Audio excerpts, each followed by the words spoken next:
Welcome back to the show, everybody. It's your host, John Scardina. I am so excited for this episode. I met Mayor John Morris III at the National Hurricane Conference. We hit it off. Really good stuff that we were talking about. And I was like, hey, I really need to get you on the show. He graciously, very quickly accepted my invitation. And, we're here now. I'm just going to kick this off, though, for the mayor. Again, a major honor for us to have him on the show. We typically do not have politicians on here, but there's a reason for that. And the reason is when we were at the National Hurricane Conference, I ran into emergency manager after emergency manager, and then I ran into the mayor, and I was thoroughly impressed that he brought himself out and his city council out, or his town council, and they were just talking about how they were from White Castle, Louisiana. And it blew me away on every level of trying to do things right, trying to learn more about hurricanes, trying to protect people. And I was like, this is the right kind of guy to have on the show because he can give a perspective specifically from a political side of caring about people and trying to do it right. So without any further ado, Mayor, welcome to the show. Thank you. Thank you for having me on Disaster Tough. I'm excited to be here. Good. I'm glad. It would be disappointing if you're like I was dreading coming on the show. That'd be a problem. So let's talk about kind of that where I teed you up there for a second. What brought you out to the National Hurricane Conference? Like, what was the motivator there? Okay, we basically went to the National Hurricane Conference. We attended our first one last year in New Orleans during a lot of COVID time, and we met some people, and they were like, "Hey, come out into the national one, come out to Orlando and just check it out. You can learn so much." And I was lucky to bring some of my town council, 3 of them that actually came, and they were really pleased. And we got a chance to learn a lot. We took the FEMA class, got the certification for the EOC ICS interface. So we all passed it. And it's just something that we want to do. Being a small town, it takes a lot. And sometimes it seems very minute compared to a major city with hundreds of thousands, but the problems don't change. Smaller amount of people, but the problems are still the same. Yeah, there's a really good friend of mine that I might probably mention him way too much on the show. His name is Patrick McGinn. He's the director of Salvation Army, and he and I served on the National Strike Team together. And he really drills into how all disasters are local. And even me, and I recognize this. I wouldn't say it's a fault to the system, but the resources required to help out communities when they're impacted by disaster. You get the flood of resources in, and then the flood goes away. And when you leave, the people who are still dealing with that disaster are going to be dealing with it for years. And so again, it's just really incredible to see a mayor, for example, and to say I'm going to do something about this myself, and we're going to get EOC certified. I think that's phenomenal. And to start walking through that. Do you have any kind of background in emergency or disaster services before your political life? Yeah, actually, I work for the police department inside of the administrative side. Very close to the police chief. So that was for 8 years. So many disasters that came, whether it was big or small, I was always pulled out to make sure that any type of connections that had to be made with the media or anything, and just making sure the logistics were perfect. So I kind of like the bad guy behind the scene, making things work, and kind of the hidden face that's behind the screen a little bit. So that is an emergency manager. So you're like Batman. Quietly moving all the pieces together. So that's pretty awesome. But okay, so let's just dive in, because even right before we were recording, I was like, oh, I need to capture this on the screen. What we talk about in EM is we talk about disasters a lot, but we also talk about critical infrastructure. And you actually have to run in your town your critical infrastructure, right? One, yes.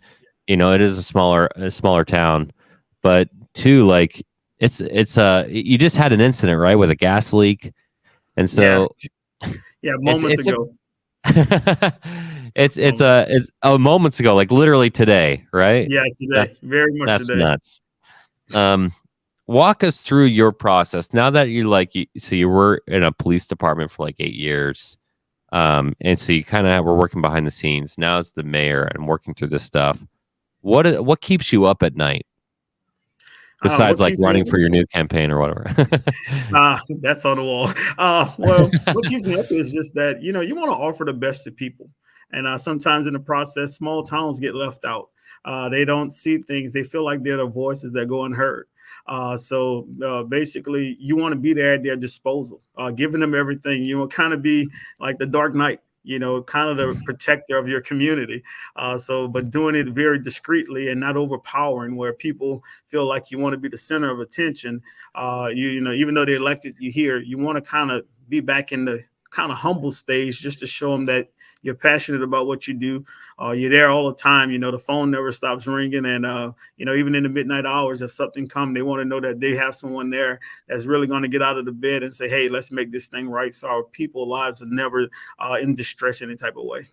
Real quick, we're going to pause for this week's Disaster Tough endorsements. How do you spell Doberman Emergency Management? EOP, OEP, HVA, HMP, Thyra, TTX, Drone, PDA. Whenever you need an expert, Doberman Emergency Management field experts are there for support. Contact an expert at DobermanEMG.com today. The L3 Harris Extreme 400p radio solves problems and is specifically designed for emergency services. How do we know? We field tested it with medical, urban search and rescue, and collapse and confined structures.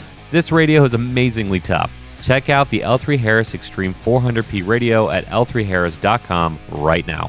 The Readiness Lab is trailblazing disaster readiness. Early access for the highly anticipated course, Emergency Management Response for Dynamic Populations, is currently live. Think you have what it takes? Join us in Atlanta for an immersive experience. Space is limited to 40. Go to thereadinesslab.com/training to learn more. Okay, let's jump back in. I wonder how many Batman references we're going to be able to do throughout this podcast. Probably the a Dark minute. Knight. Yeah. that was clever. So, it's riddle me this. No, I won't do that too. That's super dumb.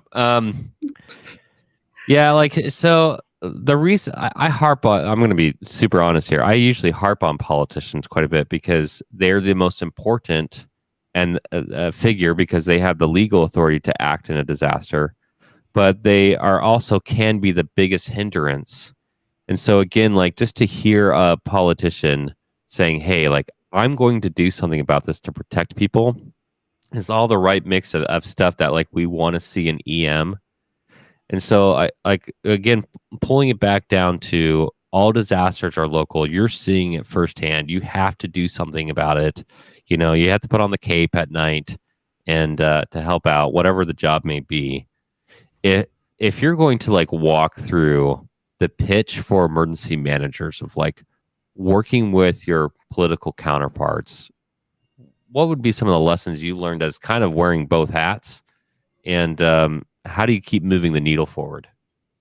I believe the only way you move the needle forward is open communication. You have to be accessible, and you have to also be level head. Sometimes, as politicians, we believe we're the elected one. Our opinion is dominant. And, you can't be dominant, because sometimes you just don't know. And you have to be bold enough to say you don't know. And you have to put the greater good of the people above your personal interests.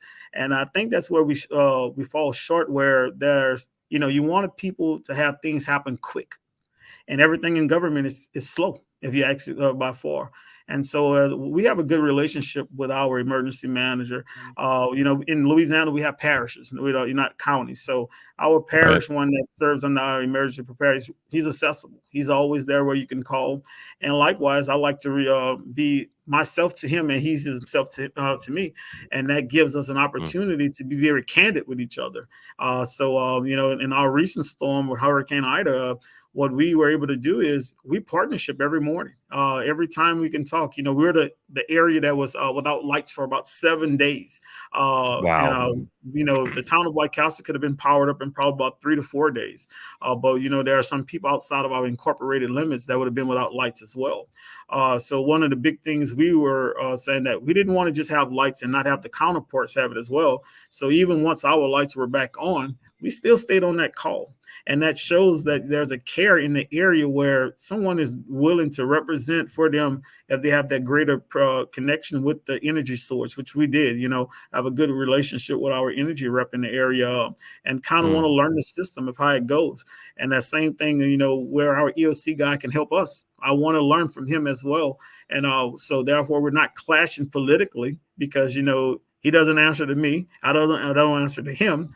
But we understand that mutual respect, that at the end of the day, if it all falls off, it's both our butts. And so, we have to be open-minded in that area. So I would say open your lines of connections, be able to communicate effectively, and go learn. So when he's using terms that you may not know, you can actually be able to have that thought process. When you start seeing all these acronyms happen and you're looking like, oh my God, what is this? And you're looking and you're sitting in the command and everyone's looking around like, I wonder what that word is. And you're like, and so you usually get the politicians in the room and they were looking like, nah, that's not the part we're here for. We just want to hear about the logistics part. But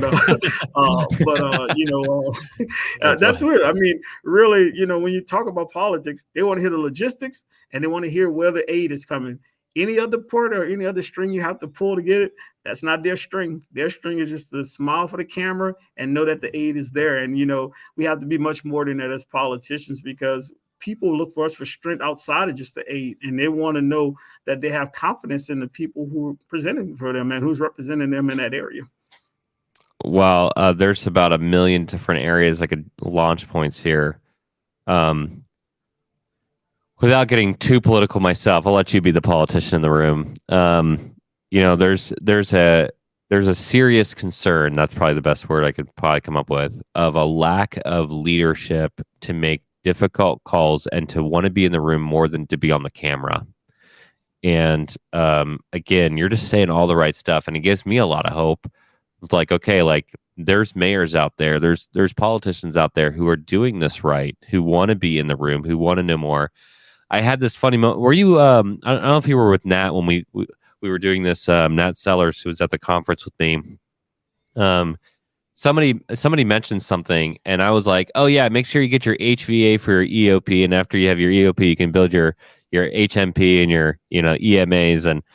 And it was like the acronym monster. And Nat was like, "Yeah, I totally get all of that." And the other guy that was with us, he was like, "Hey man, I'm a filmmaker. Like I don't." I don't get I don't know what's happening here. By far, it'd been like him. I was like, I don't know what he's talking about at this moment, but no idea. ABC 1, 2, 3. You know me. Good song, by the way. But like, yeah, that's a good call out. It's also a good call out for us. It's like we get so ingrained in our processes that like we could be saying the same words and it could mean totally two different things. Logistics to me means something very different to somebody who, when I say logistics, to somebody, for example, in tech industry or maybe even politicians. And so like, I think when you're talking about communication, I think that having that time to understand that you're making sure that you say and mean the same things is so incredibly important. So you can walk through that. Was Ida your first real big test in terms of like a disaster in your town when you were the mayor? Yeah, I said it was because we had faced a few other ones, but they were minor. So I hate to say that sometimes you're just lucky or whatever, and you see that little bend happen, and you're like, well, we were almost the eye, and then all of a sudden it just turned, and you hate to say it, and it's kind of cringing because another community is about to get hit. But isn't that a funny thought? You're like, oh shoot, yeah. That's kind of be like, I had him laughing in a board meeting. I was like, oh, the eye turned, and he was like, oh, good. I'm like, yeah, but somebody else about to get hit. And a guy in the back of the room said, well, it's lucky it's not us. I said, well, I agree, but I mean, I feel bad for the next person. But that's just kind of how the pendulum goes sometimes. You get hit, then you don't get hit. But what you do in the process is that if it's in your area where you can help, within your neighbors, and they get hit, reach out, find out what you can do on the ground to help them for a life. So, that's what we do. We like the partnership. So, my neighbor doing Ida, they were out lights for about 14 days. So, we wanted to make sure, could we get some ice to you? Could we get some water? Could we come cook down there for you one day or whatever? It had a lot of help on the ground in Louisiana, period. But, as a small community, we want to come out. Let us help, lend a helping hand, because, your neighbors need you sometime. And, and if you could be there for them, just this time it was them, next time it could be you. And you don't want to be on the other side of it and say, well, you forgot what you did when it was our turn, huh? So, you kind of be careful about. It's like a next movie reference, Lord of the Rings, like you remember Gondor or whatever. Yeah. The way I look at about avoiding disasters, knowing it's going to hit other people, it's really just a shift in mentality. And like, if people do it wrong, it's bad, right? Like, oh, sweet, I'm fine, and they just kind of walk away. But you can still be grateful that you are not hit, but then you have to recognize that it's now on your responsibility to be the aid. And to have that expectation, or I wouldn't say that, maybe that hope that if you were hit, it would return. But yeah, I agreed with that perfectly. You're like, hey, but somebody else is going to be hit. How can we help them out? Again, that's relationship building. You also mentioned something earlier when you said, like, hey, like, we have different roles and maybe authorities. Well, the town definitely doesn't have to listen to you as the mayor. Different town. Right. But if you're building that relationship, then you have a mutual respect and a win-win situation where you can help each other out. And again, just saying all the right stuff there. I can see that EOC training that you did as really coming through, but no. So let's talk about the activation of Ida, though, because, like, again, if we're on this hurricane theme, and just trying to walk that through. So can you just kind of walk through your experience of, like, you found out about Ida, it's going to come in, and like kind of like the actions that you guys actually took throughout the entire process? Yeah, basically, once we see a storm on the horizon, basically, our EOC basically would send out emails first, and then when it's time to actually have a sense of activation, they would actually give a call to every elected official inside the parish and tell them, hey, we're going to meet on this day. So usually we have meetings about 10 o'clock that morning or whatever, a few days before, and we just kind of lay out where you can get sandbag loading, where you can actually, if their shelter is going to be put in place or whatever, and they do that, and that's on the parish level, which our parish EOC handles that part.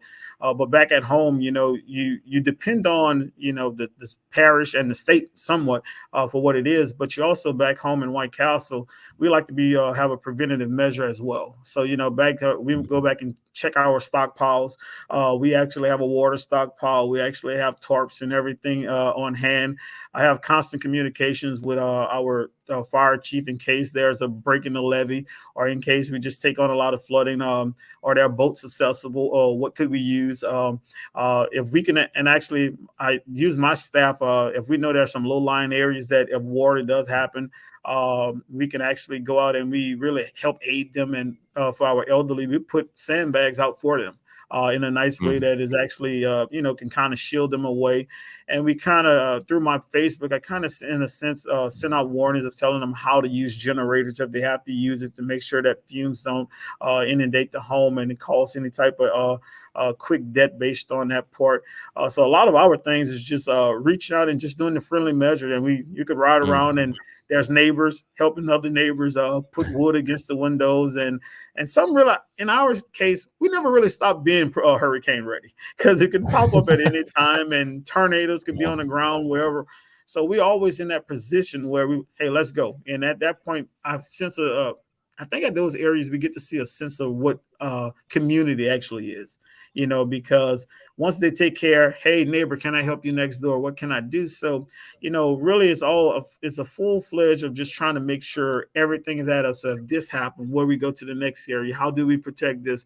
What numbers we need to have in line? Should we have, can we form ice centers, and where we need to be to keep cool drinks, or could we bring some of those who are suffering with disabilities? Where do we bring them? And luckily we have a community center that's fully ready, that can actually be Red Cross certified to do things. So we have a generator that's there that can actually power the whole building and not lose power at all. So those things come in handy for a small community. And we open the doors, not just this community. So if it's someone else within our area that may need to come out, and we have the staffing that's there. Hey, come on, we'll welcome you with open arms. We're kind of like the little town where I call them the small town with the big heart. So it's like a hospitality. Sometimes our hearts are bigger than the town itself. So we kind of go with the flow with that, and so we lean our head on just trying to be there for people when it's necessary. Okay, that was like the mic drop. We just need to like cut the episode right here because it's just like you said everything. Again, I'm really impressed by your thought process and the details that you're walking through of like, again, it is a logistics mission so much and coordination mission and working with people in that aid that comes through. And you're talking about the hub and spoke. We just had the director of Vermont Emergency Management talk about coordination and the hub and spoke on the show. And so, again, you're saying the similar things, which means your thought process is like right in line of what, like, I'm sure the emergency managers are listening to this, like, can we just have that mayor be our politician, like in our neck of the woods? Because, again, you're saying the right things and working with the right people in that process. In terms of, how do I say this? The next steps for you then, you're right. Our Louisiana will always have to be in a preparedness mode 100% of the time. And the number one cause of death, as noted by the director of NOAA's National Hurricane Center, is fumes from generators, putting fumes from generators. Again, saying the right stuff here. What are your next steps? If you're always in this evolving or revolving door of preparedness, respond, prepare, respond, are you guys focusing on mitigation, and like what are you doing to like reduce the level of impact besides maybe public messaging? What we're doing as well is that we're working on drainage at this moment too. So therefore we can kind of pump water out of the town quicker. So at one point we can get a day full of water and say that we usually get it out in about 30 minutes or it's an hour. So now we recently received grant money where we'll be able to push that water out probably in 3 to 5 minutes. That's awesome. And that allow us to get to those impacted areas quicker, and with Highway 69, it runs directly through White Castle. So, that's a main structure that's coming through. And that highway helps remove the Grand Isle. So when you're on the national news and you hear Grand Isle, they're down there. But most of those people who come from the Grand Isle area actually pass through White Castle. So, and just not looking out for our people to be able to use those roadways. If we have that roadway open, then those people from Grand Isle can have accessibility to get to safer grounds as well. So we've been working on that. It's just been a lot of things that we've done, and just preparing that you never could counter when there's going to be wind. And the wind could actually do it. And so if there are some people in the community that their shingles come off or tent come off, we want to be able to have someone there that so we talk to local carpenters and local people that do work on homes. And in that case, can we go up there and put a tarp before the next gust of wind happen or something just to protect those homes? Because, people work hard to have what they want.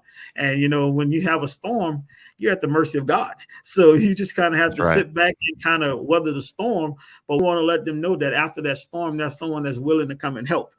So, we prepare with tarps and water. And even if it's something to that area, we like the partnership with nonprofit organizations where, if in case that there's kids that need things or whatever and clothing or whatever, we want to be there to let them know that we want to get normalcy back as quick as possible. And the only way you can do that is through partnership. A lot of people don't like to partner. They want to say, we did it. But partnership is key during a disaster. And if you can have that level of connectivity with a partner, it can make a difference for whatever you're doing during a storm situation. I am a self-proclaimed, very happy to be self-proclaimed capitalist. I believe in the capitalist systems, but a hurricane is not like a change in the market. It blows up your market, like literally. Like the tornadoes would get in there, boom, you don't have a market anymore, physical or existential. And so it takes partnerships, and it's not just like luck of the draw at that point. And so again, as a capitalist, I think it's all about partnerships and maybe a little bit of sacrifice to be able to help out other people who couldn't overcome it on their own. That's like what's really important. If people can overcome on their own, fantastic. But when they can't, and there's always those circumstances for a million different reasons, we should step in and help out where we can. And I think that's kind of the humanitarian nature of the business. And you're talking about nonprofits, of course, like local relies on nonprofits so much. You were talking about pumping out the stormwater in the UK. They have this hilarious problem where their standard MO is where they pump out the water wherever there's flooding, but they don't like pump it out to like the ocean. They just like pump it out of their town. And so it just inherently floods the next town over. So I don't know if you have like a rivalry high school near you guys or a rivalry team, but flood your football field, huh? Oh, you have a big game coming up?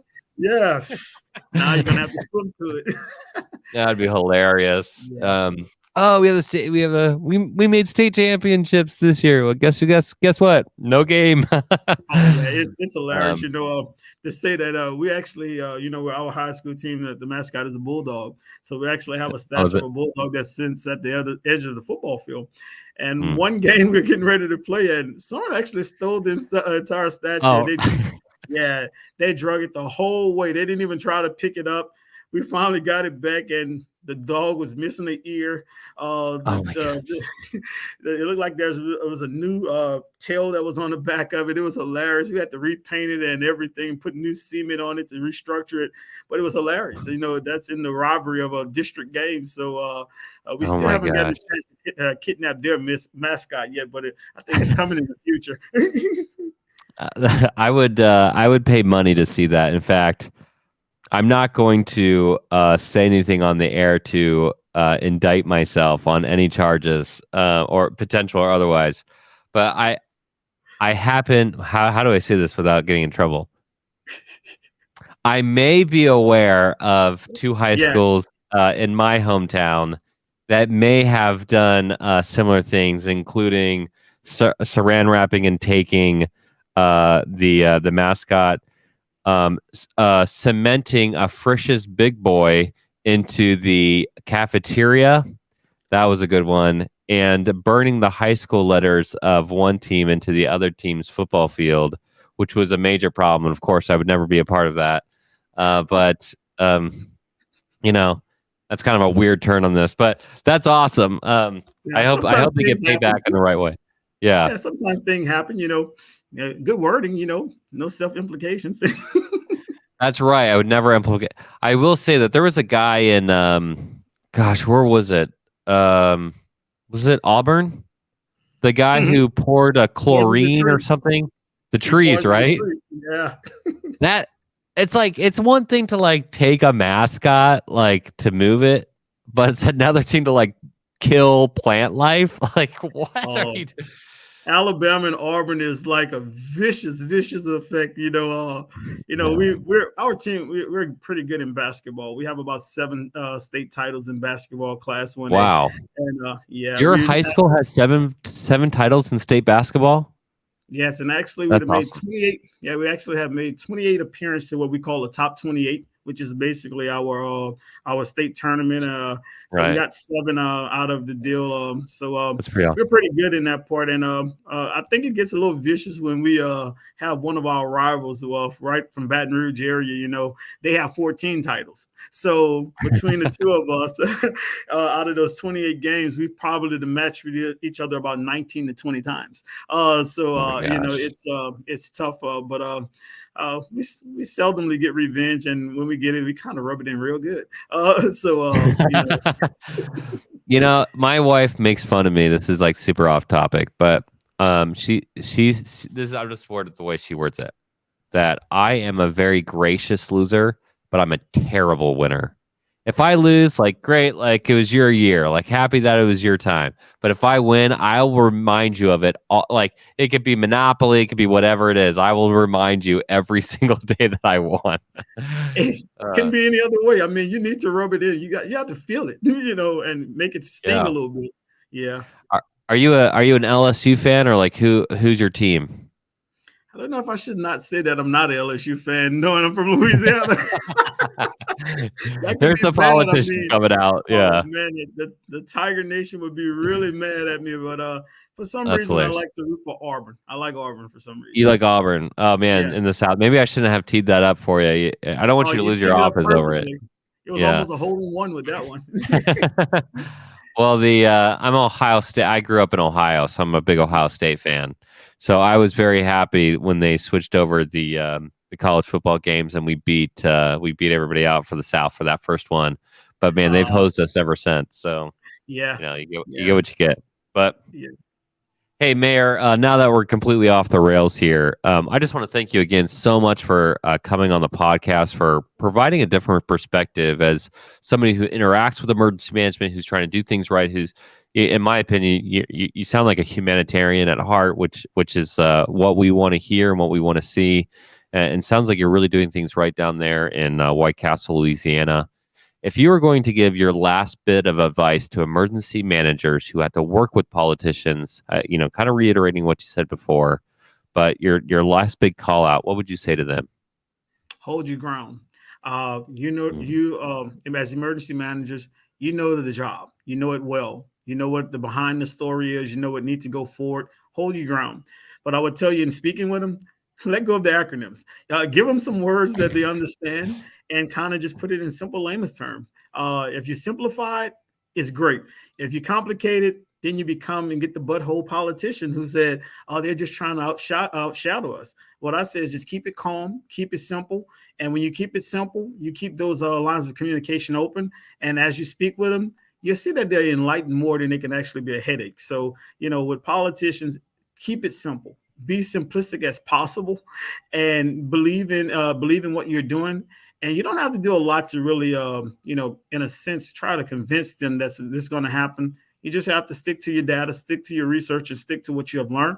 And either they're going to accept it or they're not. And for those who accept it, it can be a successful engagement between a politician and an emergency manager.